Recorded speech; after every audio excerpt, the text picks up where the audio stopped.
Zdaj, ko to gledate, sem jaz dobrih 1000 kilometrov južneje od Slovenije in snemam zgodbo, ki bo v bistvu ponovitev ene moje zgodbe izpred nekaj let. Vozim namreč ta novo in pa ta prvo Toyota Prius. Da gre za ponavljanje, pravim zato, ker smo prvega Priusa v avtomobilnosti iz arhiva potegnili že pred 5 leti, takrat, ko je bil star 25 let. No in lahko pogledamo, kaj sem jaz v tisti zgodbi povedal. No, prav ta konkretni Prius mene vežejo taki posebni nostalgični občutki. Pred njim sem seveda vozil okrog 300-400 testnih avtomobilov, ampak ta je bil prvi tak testni avtomobil, ki je bil nekaj posebnega, nekaj, kot bi se zdel, da je iz nekega drugega planeta.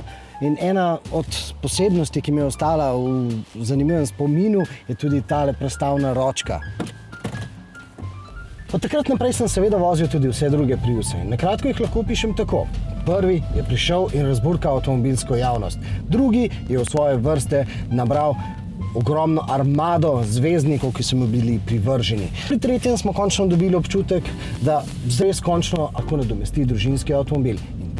In četrti je nastal takrat, ko je Toyota že imela celotno modelsko paleto hibridizirano. In zato je Priusu spet namenila posebno vlogo v svoji modelski paleti. Vlogo cukrčka.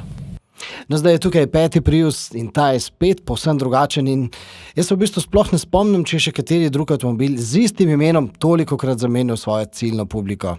No, kakšen je novi Prius na pogled, vam lahko že danes pokažem prek moje zgodbe iz Brusla. Kako pa se ta novi Prius vozi, to vam povem, ko zmontiramo zgodbo iz Aten. Se vidimo jutri in jutri bom avtomobil komandiral prek telefona. Zato ostanimo na vezi.